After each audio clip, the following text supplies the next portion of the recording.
Fucking a Porsche 25 in South Africa? I came in as the most skeptical person. You were like, let me just join, let me just pay to make sure that this is wrong. I don't know how to explain it, but the formula is the thing I keep referring back to, because it really is, okay, you do this and you do that, you get this out. Yes. It's like a recipe. So many people have that question mark of like, how the fuck do I get to 200K a month? If I wanted to get to 200K a month, I would know. Biggest proof for you now within your business that you're building and that I'm building as well is like our existing work that progresses over time so people can backtrack where we're coming from. I mean, I'm a female in South Africa. If I'm making this much money, I mean, come on. Then pretty much anyone can. But in your content, there were a few things that absolutely shifted a lot for me, genuinely, because I had a lot of coaching. You heard, I've worked with so many different people in the industry that made tons of money and they've helped me along the way. But I felt that they helped me with individual things that didn't compile into one biggest picture. Yes. And that's why I was at a threshold consistently, because I was like, well, fuck, now I need to fix my sales and now I need to fix the structure of my company. And when you fix something, the other thing broke. Exactly, yeah. And then you condensed everything and I was like, actually, it's not complicated. They overcomplicated certain things. I would focus on that complication, fix the complication, the other complication would break. I, by the way, didn't even have to consume 100% of your content. I think I candidly only consumed about 30% of it, because that's all I needed. There were certain things that only apply, well, not only apply to me, but that actually took that scaling where I was like, my threshold's no longer 30%, or 30K per month. Yeah. I have a new threshold. And within, I mean, I can show you the stripe as well of when I started taking in. I think I came with you in like July. And you will see, I'll open it now, I'll show you. The stripe dashboard like tells you everything that you need to know about when I started taking your content. So wait, I'll bring it up so you can actually see. So you can see the month that I joined you was like here, and then the next 3 months. That is crazy. And then I went to 60K per month. Now we're at 60K consistently. God. That is so good. And now we're just restructuring, and we know for a fact that we're going to hit 100K in August. Oh, for sure. By August, like minimum. Well, what month are we in now? We're actually, in March. Oh, then it's by June. I was gonna say. And I got a director of operations, like similar to the structure, the way you structured your team. I was like, yeah, I need good people around me. And we were just chatting about it. Like you talked about Max, right? So Max is here with me, creative director. It's like so important to have a team around you for people that just create so much efficiency for you not to use your brain. Yeah. Because we're like using our brain as founders like every day. It's like every day. Yeah. And like when I think, and you maybe agree, is like when you can turn off your brain, knowing you can trust somebody else to do the work same as good, it's like the best. Yeah. And exactly that could be the operator for you specifically. Yes, exactly. And that was what I noticed, is you not only had a good team around you, but you structure your everything very specifically. Yes. And so I got a director of operations, and we know for a fact we'll hit 100K in the next 3 months minimum. And the only way we knew that was because we could measure our output. And I've never been able to do that. We ran some ads, we had some certain things that worked, but there was never a pinpoint on what exactly that thing was. And when you spoke about content, remember we were just talking about it now, I felt like I had to be productive by being busy. Yes. And so I measured the amount of time that I put into the business as my output. Yes. That made no fucking sense. No, it doesn't. I was like... I think it's like a normal fear people have, because when you start working less, like you start to feel like, fuck, I gotta fill up that time to do something to grow. And I think like most people, like technically engage and get that point of change. Yeah. Because when they're working a lot, they feel like they're making a lot of progress. But ultimately at the end line, so many people are working so many fucking hours, but they're not making any progress and they're not productive in the actual output of what happens. Yeah, exactly. And I think that's what I was stuck with. Yes. I was like, let me just be busy. And then when I started measuring my output of what was giving me the most return, because I never saw the results from content. I was like, I had this weird mindset where I thought, okay, if this content doesn't go viral, it's probably not worth my time. Yes. But I wasn't considering that the 200 viewers that were watching my videos, out of that, maybe 10 of them were qualified buyers that wanted to book a call. The first thing you said when we met, I get a lot of questions asked whenever people are with me specifically, is like, you know what? Like so many people have so many followers, so I make so much money. But this is the perfect point of view, because you can make like 20, 30 grand a month with 1,000 followers. Yeah. And I think you just proved that when you have 600 views per video, you'll be able to make fucking 60 grand, 70 grand, close to 100 grand a month with 600 YouTube views. Yeah, not even. Like sometimes our videos will get maybe 150 views and we get like crazy good bid IQ. Yeah, exactly. And being niche is actually fucking good for us. Yeah. Because there's not too much authority in the sub niche that we're in. Yeah. Exactly. So when people see our ads and then they're like, well, let me just cross-reference this person knows what the fuck they're talking about, and they see my YouTube. Because actually the issue I had, and this is actually something interesting I took away from the content as well. When I sold my previous agency, all it did for me is put me in a position where I was like, okay, can I even do this again? But I couldn't reuse any testimonials. I was basically starting from scratch.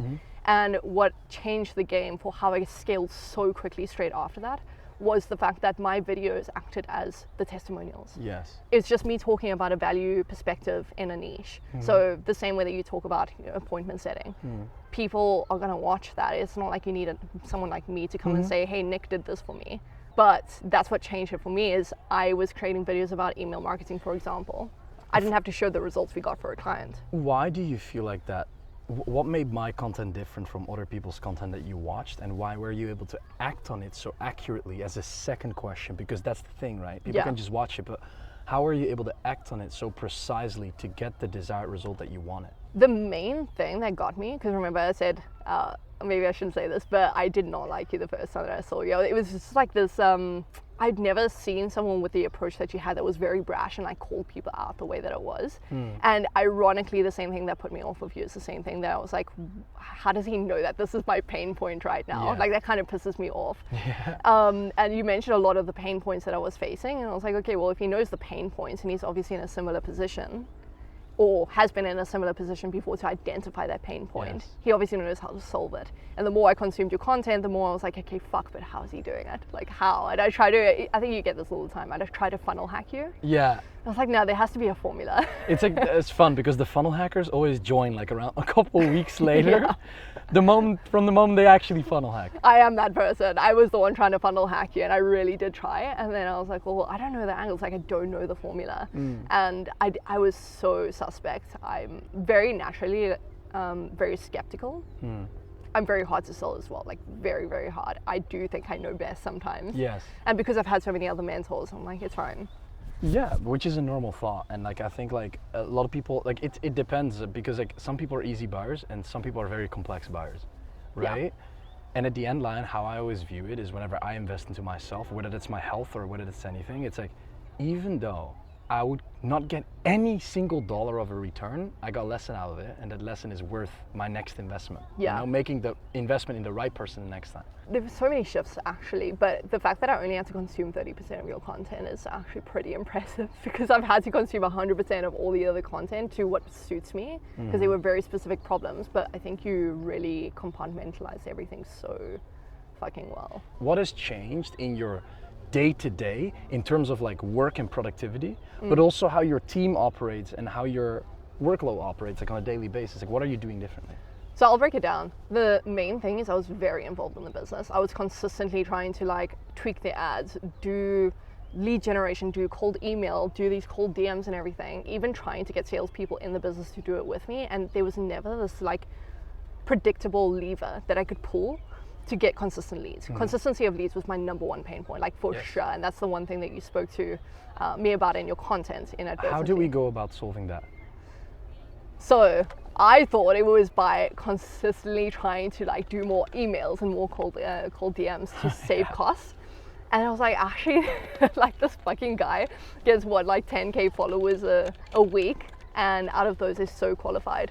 And so the way I solved it personally, from obviously what I learned from you, is the content output. I was so busy in the business trying to do all these things, write the scripts and do all this bullshit, I didn't realize it was just an easy formula to follow. And in the way that I perceived your content, because I'm sure other people have different levers they pull depending on what you teach them. For me, what worked by a mile is number one, shifting my output to being on content and the formulas you teach of like be value driven in YouTube. The second one was actually the script writing for ads. I was consistently using old methods because that was what was popular for VSLs and everything, is say, hey, wellness brands, if you need this, this, and this. Yeah, I know these hooks. Yeah, I know all of them at the top of my head. And then I just shifted to testing, and this was the biggest shift by a mile, is testing different angles with pain points. So instead of saying, hey, wellness brands, it was saying, hey, why, you're not scaling with ads right now. Leveraging pain points. Yes. Yeah, exactly. Making them feel their pain, and then you're calling them out without actually calling out the profile or the identity. Exactly. Yeah, and that was this weird authority thing that I didn't know people place importance on. It's like, oh wait, they're speaking to me directly, and this is a problem I'm facing. Yes. And so what we did is we shifted and we took interviews from all of our existing clients on why they joined us, similar to what you do, and what caused them to join us and why they joined us. And we had the same consistent pain points, which was number one, they'd been fucked over by agencies before, and number two, they weren't seeing results with ads specifically, even though we're email driven. And so we took those pain points, we did ad angles around them, like 10 different ones, put like $2,000 a day budget to it, because I was willing to spend that to see what would happen. Of course. And we immediately eliminated the non-working ads, found the winning angles, and we expanded to different markets, exactly the way you teach. And that was the biggest shift, because now I can rely on the fact that we can track everything. And we calculated that we get a 3.2x return on everything we spend. That is super nice. So I know if I want to make 100K, I just spend 30K. You just spend more. Pretty much. That is beautiful. And keep in mind, these are consistent. These are the way that we structured it is a mix, because I know you teach a lot of D2C. I took the way that you sell to D2C and I applied it to B2B. Yes. And it actually works fucking well. And so now we have recurring retainers. So like I showed you on Stripe, it's consistent 60K. It's not 60K one day. Yes. And then 20K the next day. That is so important. I think one of the main things that I've seen as well with a lot of clients I work with, and one of the bigger problems we solve is like, you have a $20,000 a month. Cool, you spike up to 80 and you go back to fucking 50. And you go back to 20. And you spike up to 80 and you go back to 20. Yeah. That thing. That's what concerned me, because I've seen so many coaches talk about their revenue, and I was like, there's so much bullshit behind this, because one month they're posting their 100K months, and then I saw that consistently, you had 100K this month, then 120K next month, and then 150K the next month. Yeah. It's like, how the fuck is this guy scaling so consistently without those drops? And in all honesty, like, I've been doing business for 3 years. There are a lot of people that within 3 years, all these coaches and guys that sell courses hit like $1 million, $2 million a month. I haven't hit $1 million a month, right? Yeah. I'm very, very close. We were very close last month, but I think it's very important that my revenue, and I think same within your situation right now, has been so fucking consistent. Yeah. So fucking consistent. There is never a under 20% drop in revenue to 15, but for a coaching business or like selling your expertise online at scale, having a coaching business, that's ridiculous. Yeah. It's actually insane, because people make crazy months. They drop back and they have nothing left and they switch to something else. Yeah, a different offer, a different market, right? And I think we just talked about that. So like the biggest proof for you now within your business that you're building and that I'm building as well is like our existing work that progresses over time so people can backtrack where we're coming from. That was actually a big thing that was blocking me, and why I felt like I had to stay so busy is because our revenue was so inconsistent. Like one month I would have 30K and then one month it would be 20K. Like how the fuck am I gonna make that consistent? And especially because I'm in a position where I support my family and I also have my own lifestyle support. Yes. And so I can't like go around and have that risk for me at all. And it's not a comfortable thing. I have a certain lifestyle that I would like to live, and that's not possible if there's inconsistency. I think people always also talk about, I need to hit the biggest revenue month, but I think what truly matters when you're truly grateful with your life and when you truly feel that safety that you need within life in general, because that's what people need in general, is having consistency. Yeah, 100%. So much more peace. Like honestly, the main thing that got me my Porsche now is the fact that I've been consistent with revenue. If I had 30K and then 10K and then 40K the next month, first of all, I would never be accepted to buy a Porsche. You won't make that decision. Yeah, and I can now make that decision. If I want to hone down a little bit and reduce my revenue for whatever reason, I can do it. And likewise, I know exactly how to get to 100K, because if I can rely on 3.2x ROI on my spend. Spending more, exactly, problem solved. And I've never had a reliable lever, ever. Like before it was very much, okay, maybe a client this month, maybe 2 next month. Now we're consistently bringing on maybe 4 a month. Why do you think, and that came to the topic when we were getting the ice cream together, like with Max 10 minutes ago, we were talking about, like, you asked me, how do you hire such like a strong team of people that bond together? Yeah. And I want to reflect that as well on like how we built communities that strengthen together, for me to have the opportunity to meet you in person, be here with you, spend a half day together doing whatever, right? Yeah. Just having a good bond with people around you and actually building something meaningful. What have you realized about such things that is important for you in your life, whether it's with your family, whether it's with your friends, whether it's with your clients or your team? Yeah. Like, how have you So there's a few things. I'll speak to clients, personal life, and then also people I work with. So I'll start with employees and the people that I work with. I saw the way that you operated and how reliable it was that you didn't have to use your brain. And you had people around you that and maybe you can speak to this better than I can because you're in the situation. I would say that's probably a big reason why you were able to scale, is because you had reliable people around you that actually push you in the right direction. I never really had that because I had people that always said yes to me. They were very much like, let's execute on whatever she says. Now I have people around me that challenge me and know better than me. Because before I wanted to be the expert in the room. Yes. And now I'm super happy to being the dumb person in the room and making sure I can rely on people. Exactly. So that's how I changed my team. And then I took the same relationship dynamic into my clients where I realized, okay, well, they're hiring us as the experts. Like we need to dominate in that field. We need to make sure that we impart that on them, that they feel like we're the experts. And now we are experts because I have a team that I rely on, which means I don't mind that the clients can rely on them as well. Like now the clients get a better experience because they're not reliant on me to fulfill that for them. They're getting better results. And now they're actually referring us to other clients. It's like this positive feedback loop. I think it starts with your team. Yes. Then your team gives positive feedback loops to your clients. Correct. And your clients then refer more clients. That's very well said. And the most important thing, it wouldn't all be fucking possible whenever the leader is not, in place. Yeah. Whenever you wouldn't be in place for your company, you wouldn't have scaled to the level where you're at right now. No. Same does that count for me. Yeah. And I think that is so important because you are the one that leads the team. The team gives that to the clients. And this is the thing. We currently, like with our community as well, it's so self-sufficient. Yeah. It's like we have people getting access to the community. They support each other. It's like they are, like Isaiah Yeah, that Lewis. wins chat as well. The wins chat. Like people get so fired up for each other. It's like every day they're just wins and wins and wins. I made a $20,000 day, $50,000, whatever. Yeah, and I'm competitive as fuck. So when I see people post wins, I'm like, why can't I do that shit? That's like ridiculous. Exactly. Yeah. No, I think that's super powerful because you ultimately build a community that, and this is the thing, people don't get this. It's not even about the type of formula that you give. It's not even about that ad script.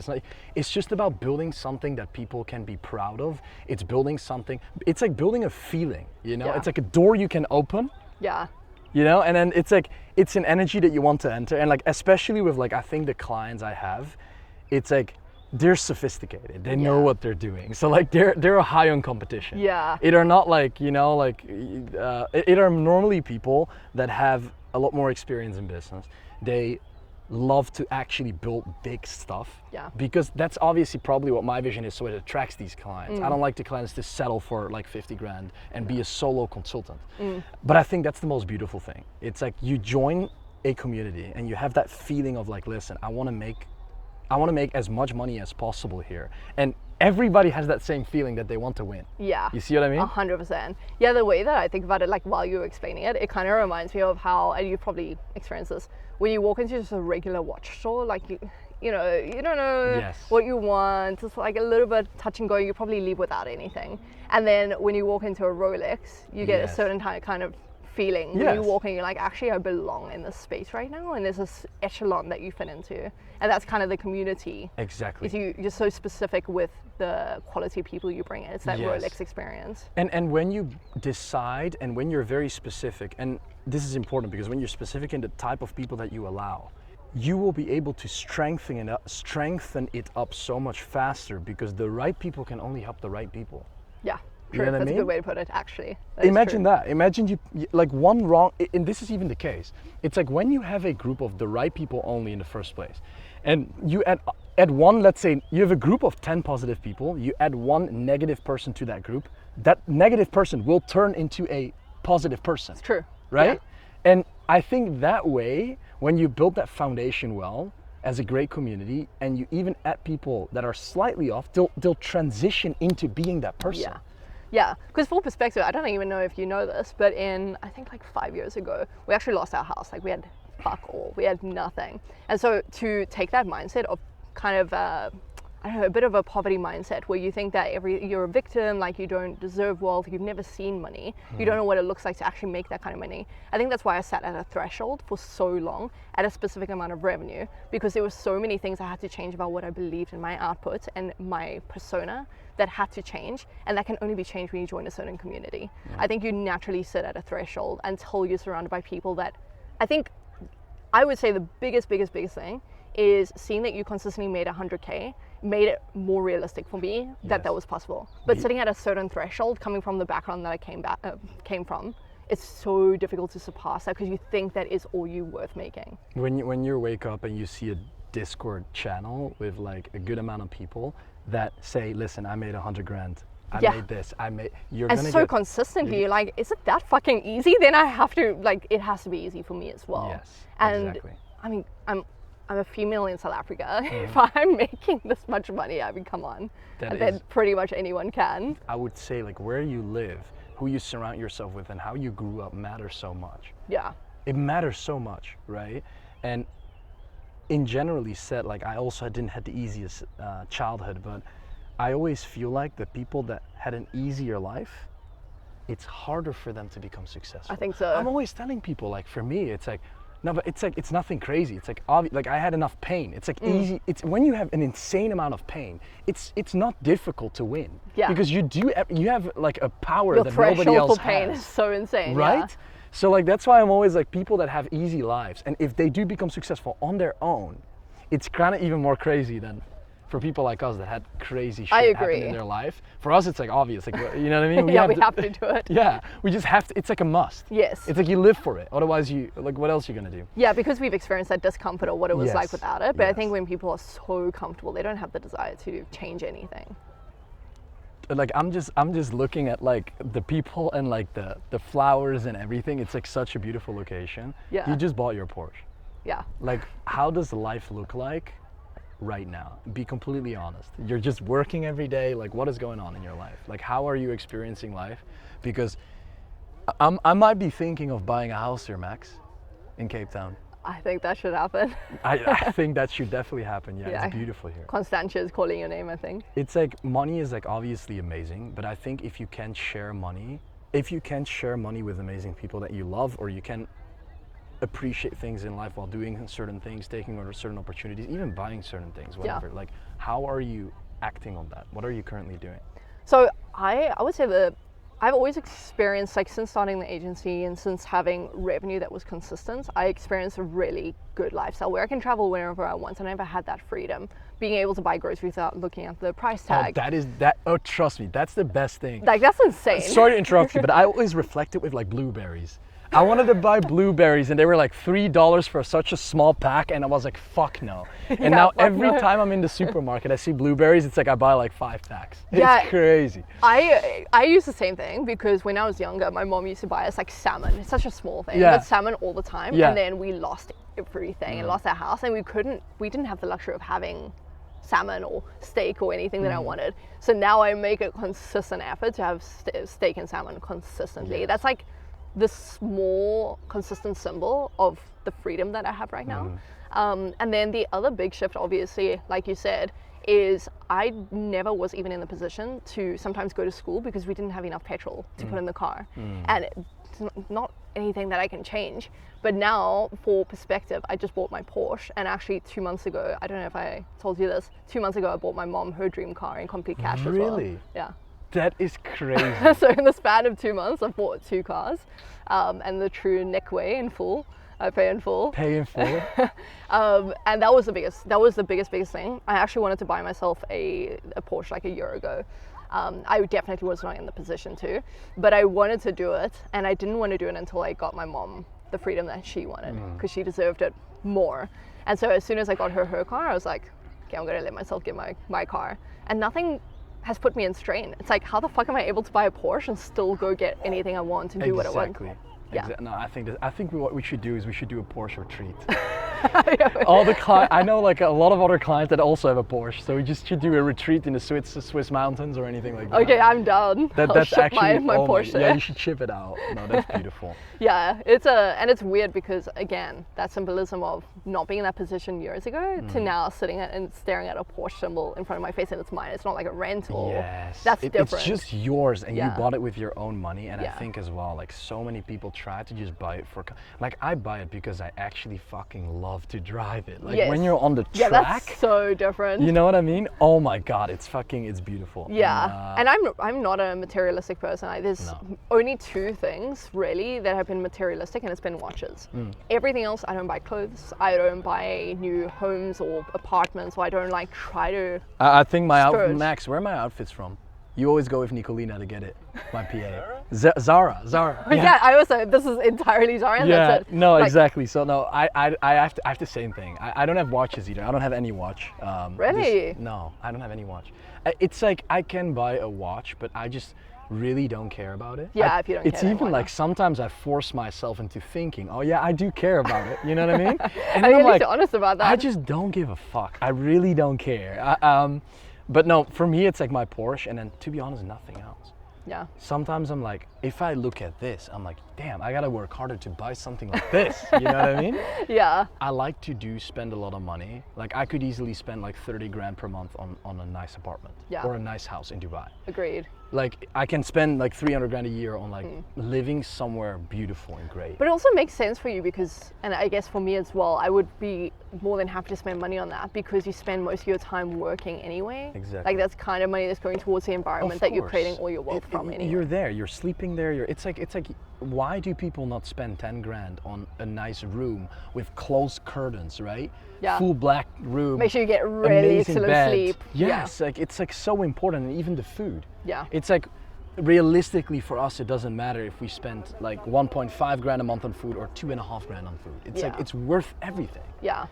Yeah, because I, when I first started making money, obviously from the mindset that I was in, I had a broken laptop for months, even though I was sitting at like 20K a month. And then someone told me I've never seen someone make 100K a month with a broken laptop. You need to fix that.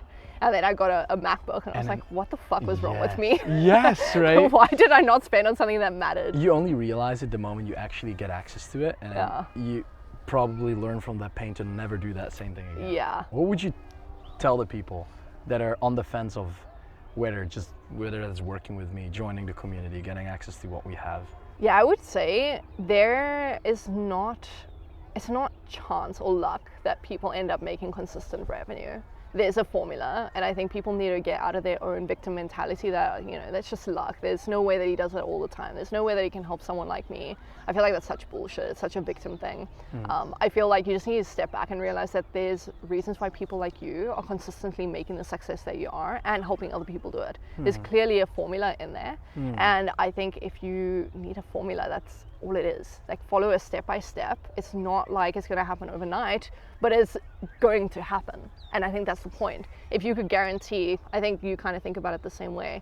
If you can guarantee there's one lever that you can pull to make it 100K a month, which you kind of do have in your content, would you not put whatever you need to make sure that happens? That's a very good point.